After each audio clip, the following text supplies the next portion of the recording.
So this is a legal obligation.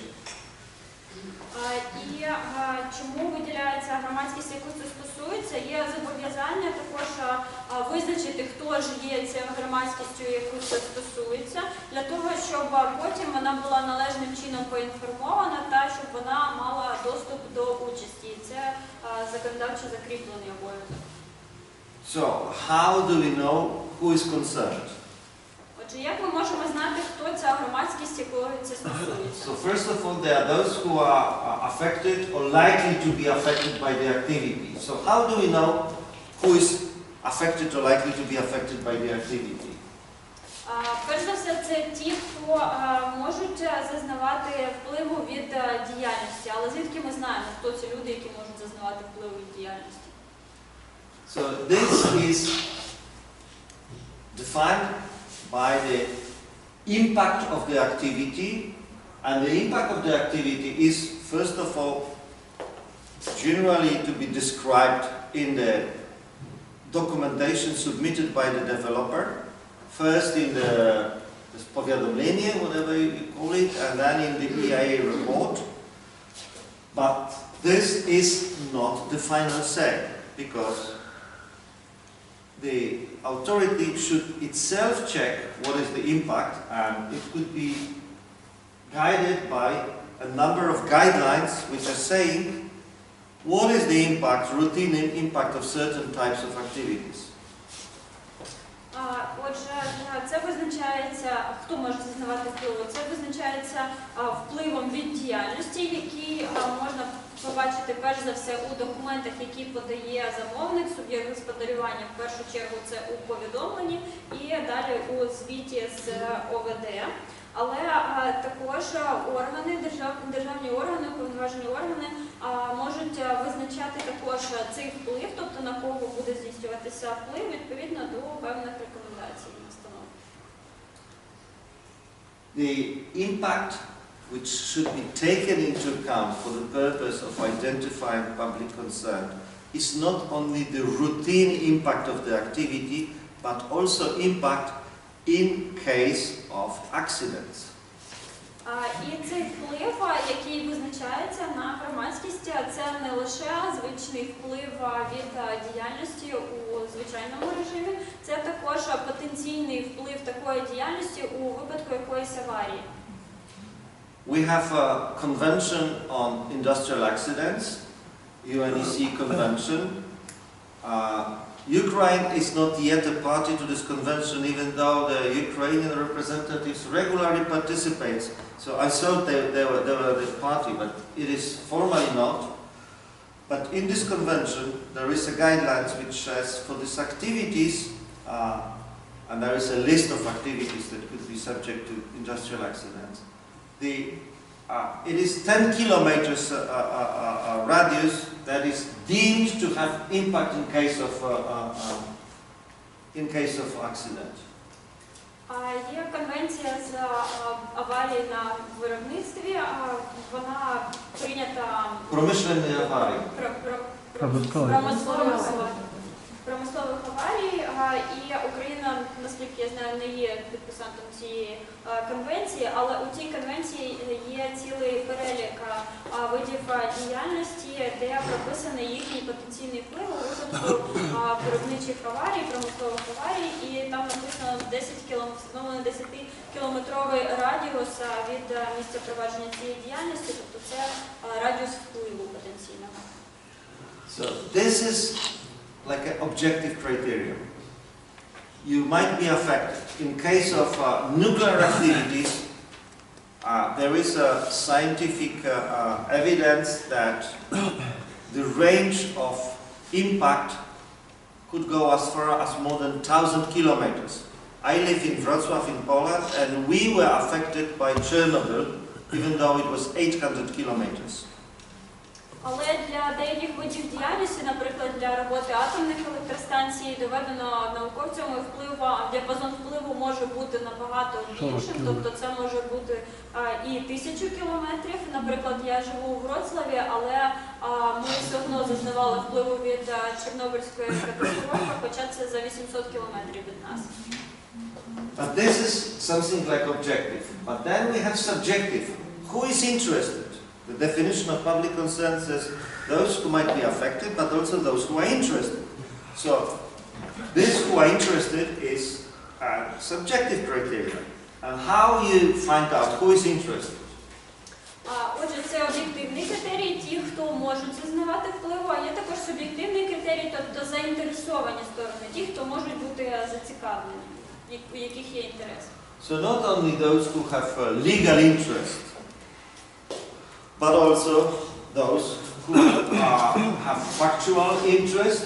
In practice it means, and that is the approach in many countries, everyone who shows an interest should be considered as public concern. І тут йдеться не лише про тих, у кого є якісь юридичні інтереси, це можуть бути і матеріальні інтереси, і загалом будь-хто, хто проявляє якісь інтереси до цієї планованої діяльності, з ним повинні поводитися так, як з громадськістю, якої це стосується. For example, in the UK, they make an announcement, and I will show you in a moment in what forms they make an announcement in different media, that everyone who feels interested could register. And then they make a register of these people, and from then on they send emails to these people if they give email. So, for example, for Hinkley Point nuclear power station, there was, I don't know, 20 or 30,000 people, including some people from Japan. And they considered if someone from Japan wanted to be registered as interested, that's fine. We put them on the list and we inform them about everything. І, наприклад, у Великобританії у ЗМІ розміщується оголошення про цю плановану діяльність, і там написано, якщо вас цікавить ця діяльність, ви можете зареєструватися, і відповідно люди реєструються, надають свої адреси електронної пошти, і далі їх інформують стосовно цієї діяльності. Як, наприклад, у випадку Hinkley Point атомної електростанції зареєструвалося 20-30 тисяч людей, які були зацікавлені, в тому числі люди з Японії. Але їх також інформували, якщо вони виявили інтерес. So they don't ask why you are interested. If you're interested, if you show interest, that means you're interested. You have a question. І там не питають, чому у вас є інтерес. Якщо ви показали, що у вас є інтерес, вас інформують. У нас 2 роки назад в Хмельницькій області атомна електростанція здійснювала реверсне відключення, збільшення, зменшення потужності атомної станції. Коли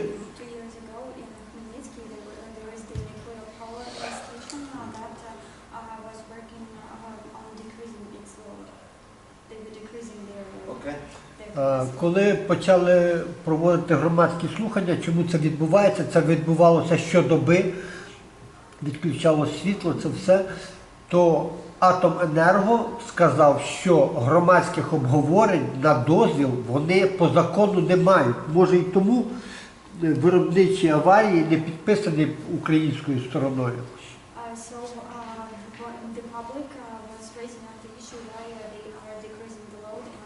Switching off of the electricity for the community every day while they were doing that. And the authority, the responsible authority responded that they do not have the obligation to have public hearings about that. And maybe that is the reason why Ukraine is not a signatory to the Industrial Accidents Convention. І стосовно тому, що в випадку надзвичайної ситуації, то ця 30-кілометрова зона могла би збільшитись зразу, тому що ніхто не міг понести відповідальності за ці дії, що це не потрібно робити.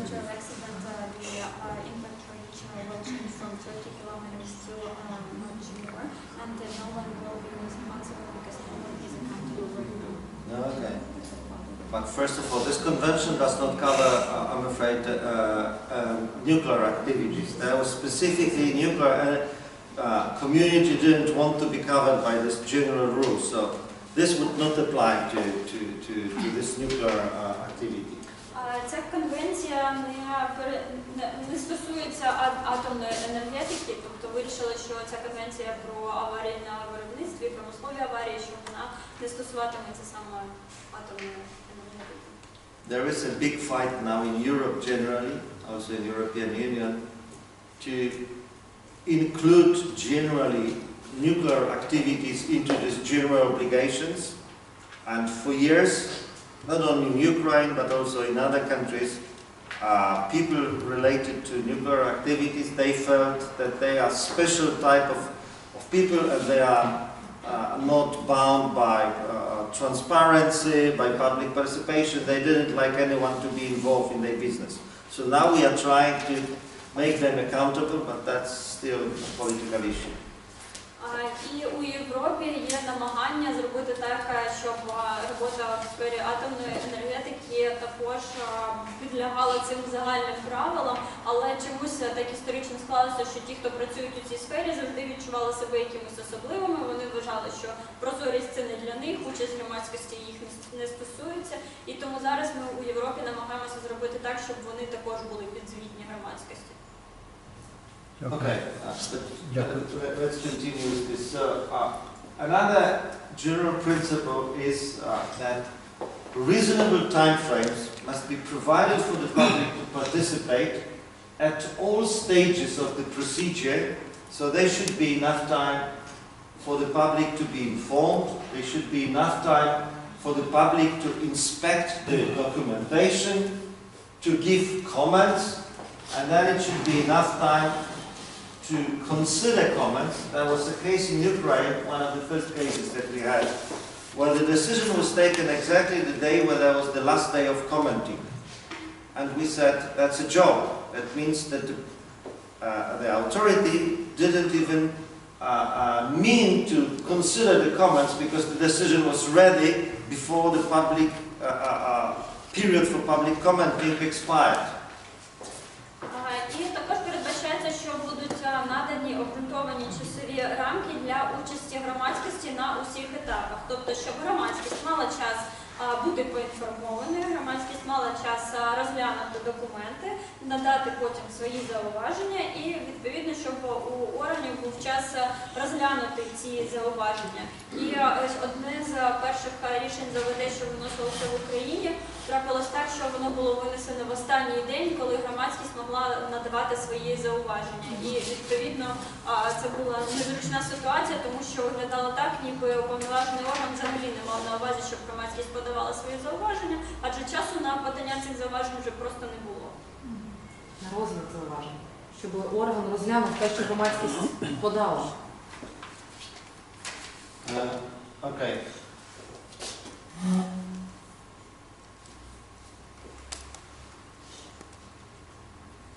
This time for comments, it could be either fixed in the legislation or it could be flexible according to the circumstances. І цей час на подання зауважень він може бути закріплений законодавством, і це можуть бути фіксовані часові рамки, або це може бути більш такі плаваючі часові рамки. In most countries, they go for fixed terms. So, for example, in France, there is, for big installations, there is 6 weeks for inspecting the documents and another 6 weeks for preparing comments. І більшість країн закріплюють ці часові рамки у законодавстві. Наприклад, у Франції надається 6 для великих проєктів, надається 6 тижнів на розгляд документів, на вивчення документів, і потім ще 6 тижнів для того, щоб готувати зауваження.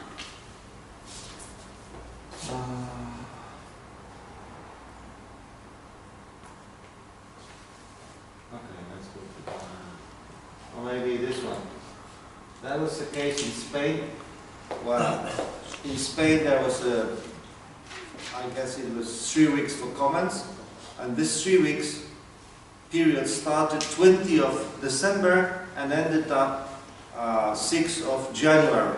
And that is traditional Christmas time in Spain. So that was all done on purpose for the public not to make any comments. And then obviously the Spanish public came to us in Geneva, and we found out, no, this is not proper way of doing this.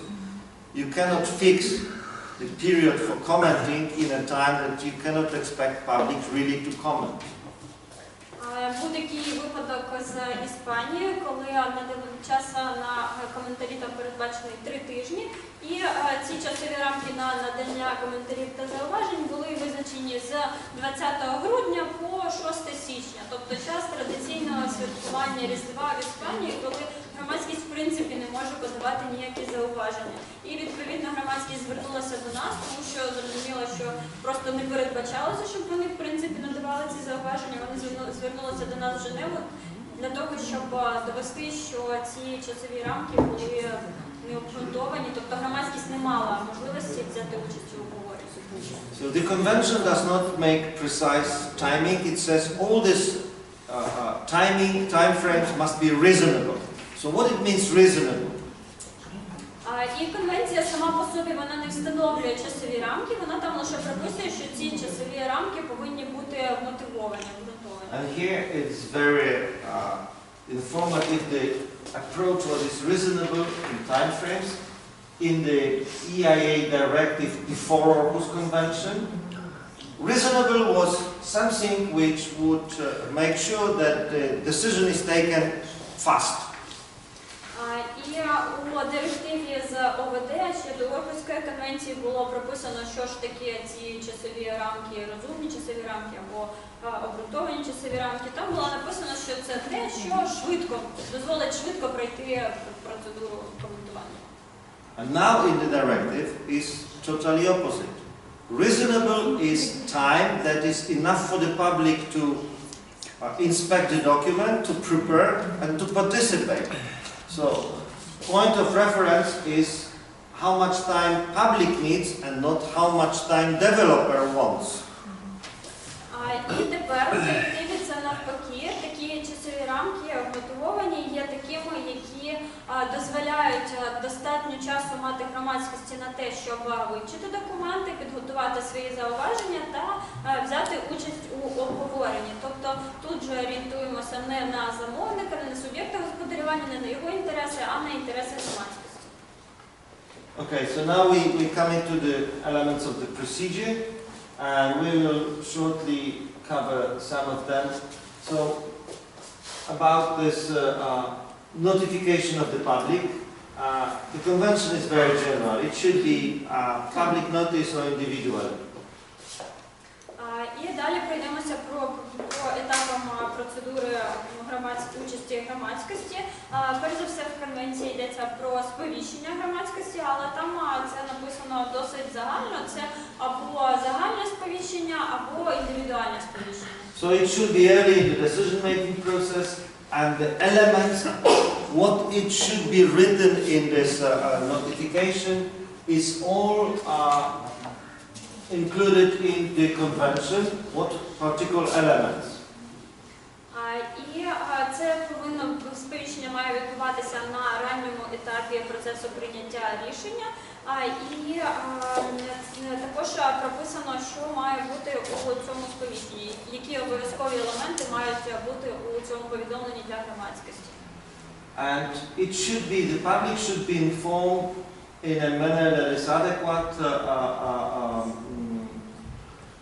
effective and timely. І громадськість повинна бути сповіщена у адекватний спосіб, ефективний спосіб та своєчасно. So this is much more detailed forms of notification that is in the EIA directive. У директиві з ОВД більш детально прописано, що ж має бути у повідомленні для громадськості. And this means should be made in such a way that the public concerned is effectively informed. І таке сповіщення має здійснюватися таким чином, щоб громадськість, якої це стосується, була поінформована ефективно.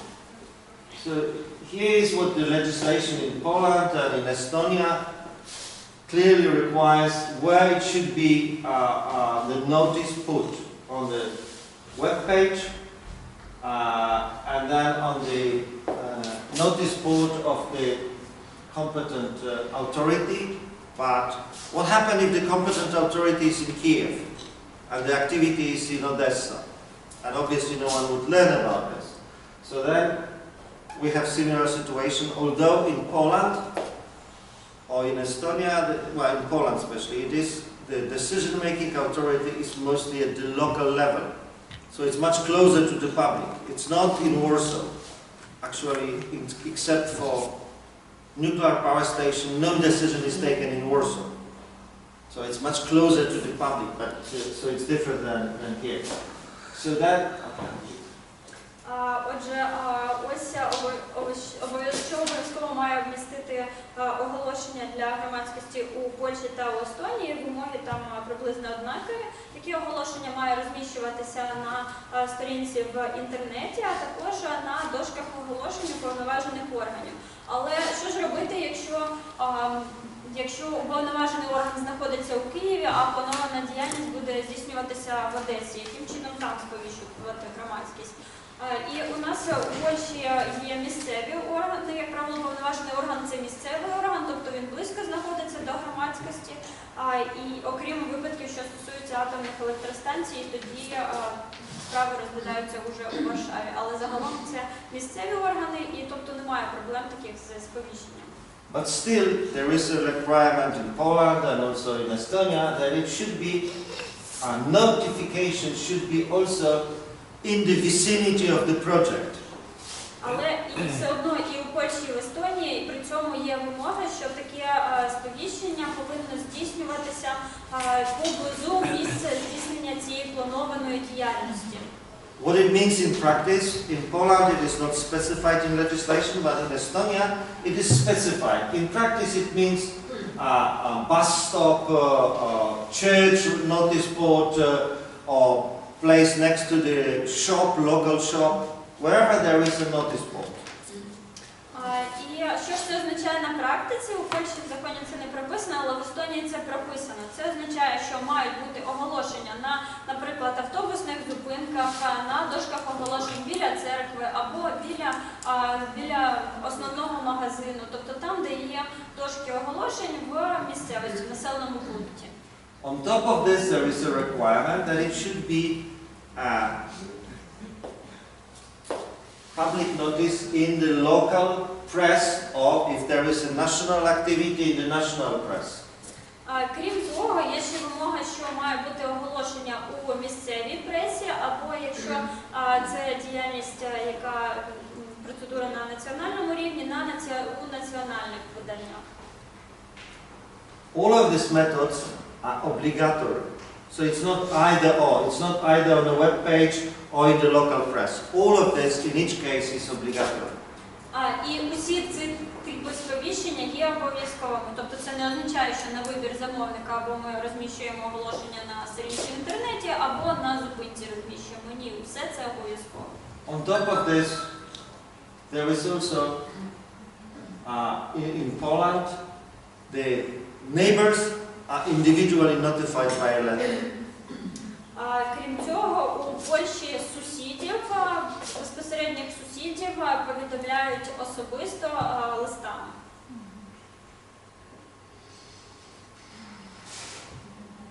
Here is in Great Britain, here are the means of registration.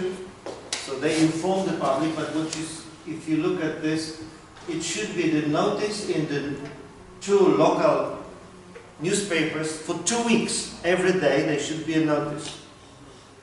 And this notice just says there is a process. If you want to know more, you just send us registration, and since then you will be notified by emails.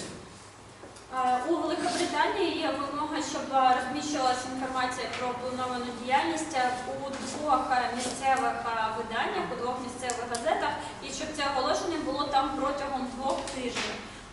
Але це оголошення розміщується у формі про те, що планується така діяльність, і якщо ви хочете дізнатися більше, зареєструйтеся, і ми будемо сповіщувати вас на електронну пошту, ми будемо надсилати вам інформацію.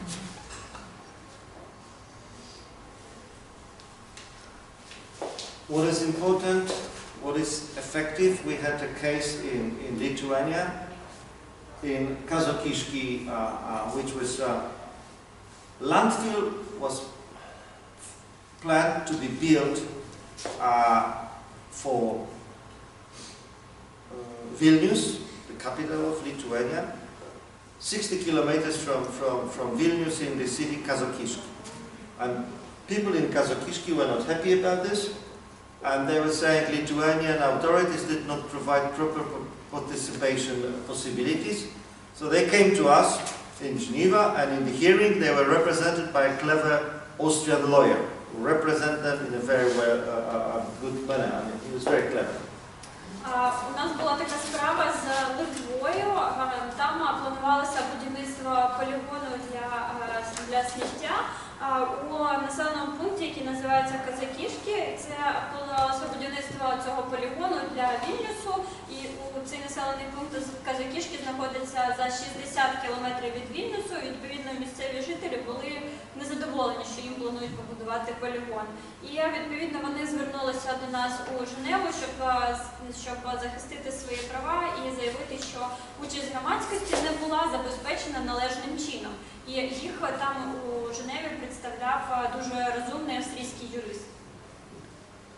And the Lithuanian authorities were saying, we organized 2 hearings and no one came, no one objected. So we did everything perfectly. І при цьому державні органи Литви сказали на тому слуханні, що ми організували 2 громадських слухання і ніхто не прийшов. Ми все зробили, що могли. And the Austrian lawyer was saying, because people were not properly informed. And the Lithuanian authorities were saying, no, we did everything according to the directive and Lithuanian law. We put a notice in a local press. А австрійський юрист сказав, що ніхто не прийшов, тому що люди не були належним чином поінформовані.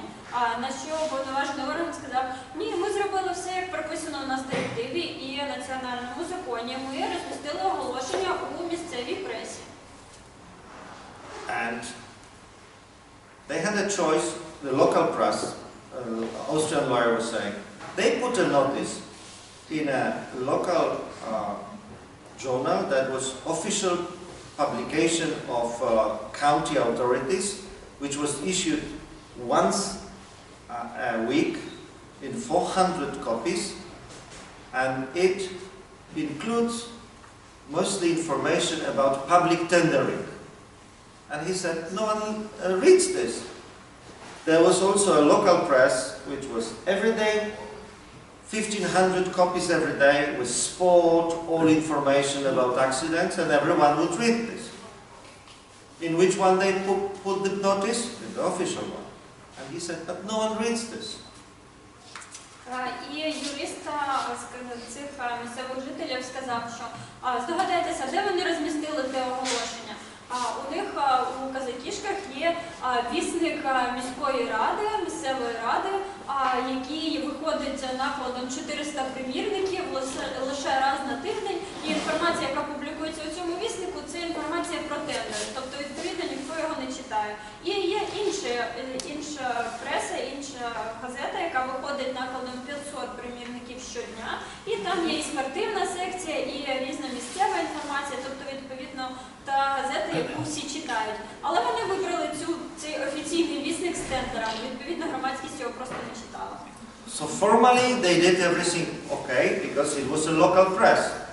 But the Austrian lawyer was saying, but according to the convention, it should be effective notification. And was it effective? And our answer was no. So that meant non-compliance by Lithuania because the notice was in the local press, it was okay, but not effective. They should think what is effective is this means, this type of press that ensures that all those who might be affected or who are concerned have a reasonable chance to know about the process in order to participate. That is effective. So authorities need to think what is effective, how to get to these people who should be aware. І виходить так, що відповідно до конвенції, місцева влада сказала, що ми зробили все правильно, ми зробили оголошення у місцевій пресі. Але на що ми їм відповіли, що, вибачте, відповідно до конвенції, таке сповіщення має бути ефективним. Чи було воно ефективним для місцевої громадськості? Ні, воно не було ефективним для місцевої громадськості. Тобто, відповідно до конвенції, уповноважені органи повинні здійснювати сповіщення ефективно, що означає таким чином, щоб місцева громадськість і та громадськість, якої це стосується, мала доступ до інформації та мала шанс бути повідомленим про те, що планується якась діяльність. So, once the public is effectively notified, the public concerned, that's why it's important to know who is concerned in order to find a proper means of notifying them. They need to have a proper chance to inspect the documents. And as you see in France, they say it should be 6 weeks for the public to inspect the documents. Отже, коли вирішено, що громадськість буде сповіщена таким чином, який є ефективний, і для того, щоб зробити таке ефективне сповіщення, потрібно знати, хто ж ця громадськість, якої це стосується. Далі громадськість має мати достатньо часу на те, щоб ознайомитися з документами. Як, наприклад, передбачено у Франції 6 тижнів на ознайомлення з документами. So, which documents? All documents relevant to the case, in particular, if there is a scoping opinion, EIA report, all other opinions. There is a list of documents that should be available. Any opinion submitted to the authority should also be available for the public. Отже, що ж це за документи, з якими громадськість може ознайомитися? Це документи, що стосуються усієї процедури ОВД, це починаючи з умов щодо обсягу досліджень та рівня деталізації інформації, це і звіт з ОВД, є цілий перелік документів, з якими можна ознайомитися громадськості. І, наприклад, це також усі коментарі експертів, якісь аналізи, які подаються уповноваженому органу іншим органам. How it should be available. And here, in some countries, there is a fiction. If it's available on the web page, everyone can access to this. Which is not true, because not everyone has access to internet. І яким же чином з цими документами можна ознайомитися? Вважається, що якщо опублікувати все в інтернеті, то, значить, всі зможуть ознайомитися. Ні, не у всіх є доступ до інтернету. That's why in most countries there is also obligation that paper copies must be available. Тому у багатьох країнах є зобов'язання надавати також паперові копії для ознайомлення. But where? And normally it is in the seat of competent authority. But if the competent authority is not the local authority, but it is a regional authority or Kiev, how people can travel to Kiev to see the documents? Як правило, це на території у приміщенні уповноваженого органу. Але що робити, якщо уповноважений орган знаходиться у Києві, і це не місцевий якийсь орган? We had a case in Spain, in Murcia, where all documents, 1,000-page documentation, EIA report and other documents, 1,000 pages, was available in the city of Murcia, which was 60 kilometers from the place where this development was to take place. У нас був такий випадок у Іспанії, у місті Мурсія, де документація розміщувалася стосовно однієї процедури ОВД. Там було документів на 1000 сторінок, і вони розміщувалися у цьому місті Мурсія, який знаходиться за 60 кілометрів від місця планованої діяльності. And the public from this city, they wanted this to be sent on a CD disk, but the authorities refused and said, no, you need to come to our office, or we can send you a paper copy at the cost €2 for 1 page. І місцеві жителі попросили, щоб їм надіслали диск на диску цю інформацію, ці 1000 сторінок документів, на що місцева влада сказала: ні, приїжджайте до нас в місто та читайте ось паперову копію. Або ми можемо переслати вам паперові примірники за ціною 2 євро за сторінку. And they came to us and they complained, and we found, yes, this is not a proper way of informing the public. The public should have a reasonable chance to have access to these documents. So normally, in most